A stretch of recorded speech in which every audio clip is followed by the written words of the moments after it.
Well, each year we commemorate World TB Day on the 24th of March to raise public awareness about the devastating health, social and economic impact of tuberculosis.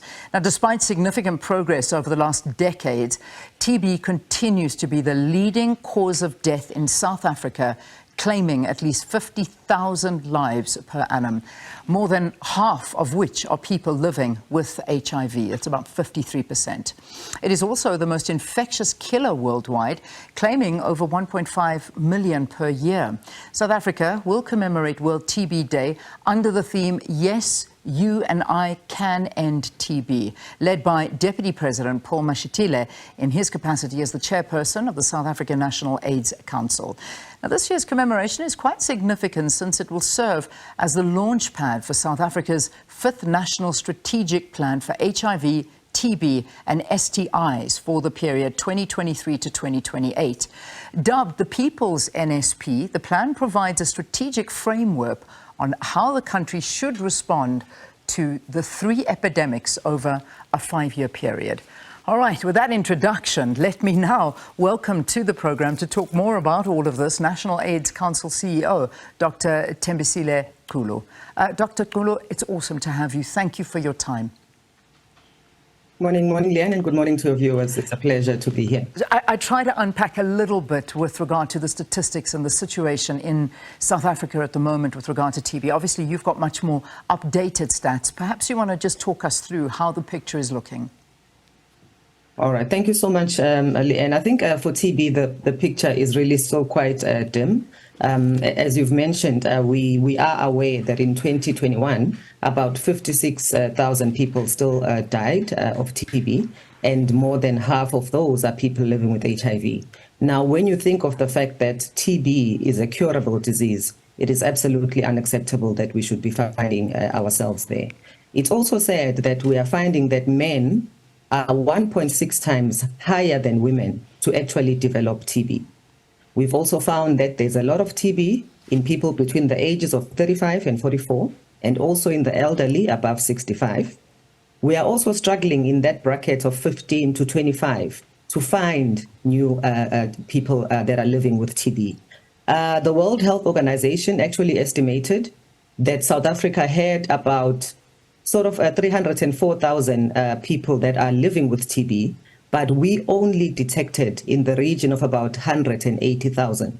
So there's around 100,000 people missing, and those are the ones that are probably continuing the cycle of infection and increasing the possibility of resistance. Yeah, and that's, I think, our biggest problem is not detecting TB, because so many people go undetected, and obviously the underreporting does come in there. Many people may unfortunately succumb to TB and we don't even know it. But why is this the case? Because obviously detecting TB is a way of saving lives.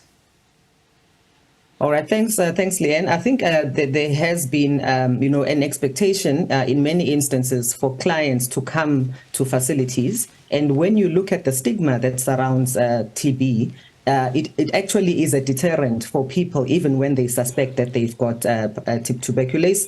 tuberculosis.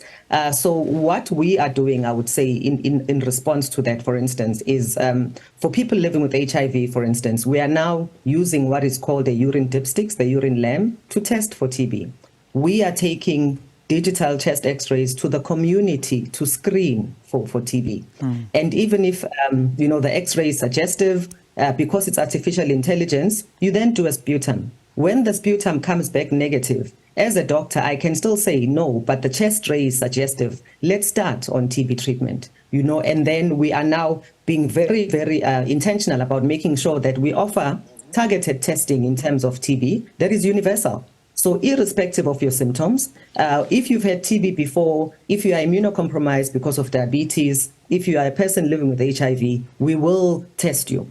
So we really have had the issue that services have not been brought to the people, but now we are going out, and it has been quite difficult to detect TB. Hence, we are using much more sensitive screening tools like the digital chest X-ray. Yeah, which is very, very important. But I mean, obviously, we know that COVID hampered it, and I mean, we were taking a look at this day in history, and this was the day that the president actually announced that we would go into a 21-day lockdown, and we know how long that went on for during the time of COVID. And this, of course, hampered the detection and the fight against TB. However, from even before that, there was still a struggle, and one of the reasons given is the burden on the healthcare sector, on public healthcare. People do go to hospitals. People do go and seek the help they need desperately to fight TB, and yet they're turned away. They have to wait for appointments. They don't get the medication, and this worsens the situation. So, I mean, I know you say taking it to clinics and taking it out to communities may help, but in terms of public hospitals and their ability to treat this. Thank you so much, Lee. And I think if you look at the current National Strategic Plan, there really is an increased focus in terms of supporting healthcare workers at primary healthcare level, but also those at community level, to make sure that they are not just enough in number, but that they are also empowered. And empowered also means that they are supported in terms of their capacity to deal with integrated services, including TB, mental health, etc., but that their mental health is also taken care of so that they're able to offer these particular services. So really, we've come to make sure that even when people living with HIV through the Retreats program, for instance, go to these facilities and they do actually make an assessment of what are the issues, we then actively conduct dialogues with our political principals and our leaders. Like, for instance, today at 2 p.m., we have a dialogue with the people living with HIV in this particular district who have been to Tlhabane Community Health Center, and they will be informing the Premier and the Deputy Minister of their findings so that those issues can be addressed. Yeah. So I think with TB in particular, we are seeing more fruitful investments when you look at the fact that in the past, somebody who was treated for 6 months can now be treated for 3 months with the newer TB drugs. Somebody who was treated for 18 months can now be treated for 9 months. So it's more about bringing those services closer to the people, but shifting to newer technologies so that people can adhere and less burden in terms of the pill burden. And I think we should get better outcomes. Because one of the other major issues is that people don't actually finish the treatment. And that is a major problem. So perhaps bringing the time frame down would work.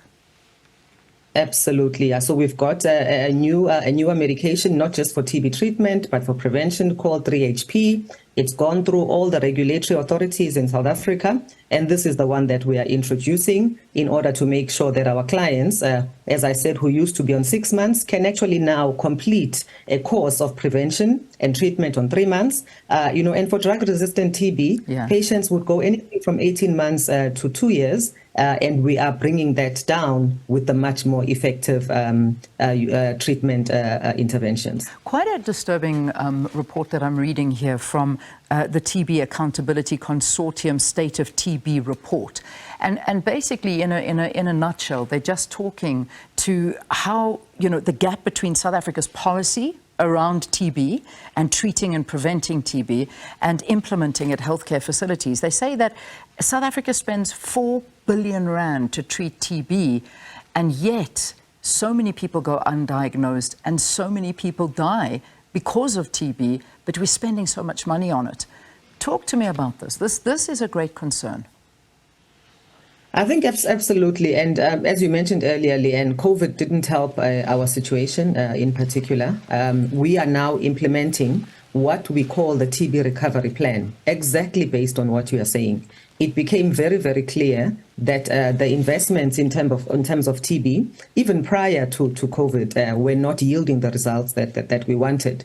And when the people living with HIV at some point during COVID were insisting that TB also becomes a national health emergency, we then said, let's implement a TB recovery plan with very clear, targeted timeframes, as well as interventions that would yield results so that we see the return on investment. And then, as I mentioned, hence the investment in terms of the newer technologies, the newer diagnostics in terms of medication, implementing data-driven solutions. SANAC has implemented what we call a situation room, where we are getting data from everyone that's treating TB. be it the Department of Social Development, be it the private sector, be it health, in order for us to be able to use that data to make decisions and be able to do course correction in time so that we put the program back on track in order for us to make sure that South Africa is on track to eliminate TB as a public health threat by 2030. All right. Well, thank you for talking to us, and certainly for something that is preventable and curable, it should be of national importance that we save these lives. And talking to us about this ahead of World TB Day, which is tomorrow, the CEO of the South African National AIDS Council, Dr. Thembisile Qulu, and I'm sure we'll talk more about it as the day is tomorrow.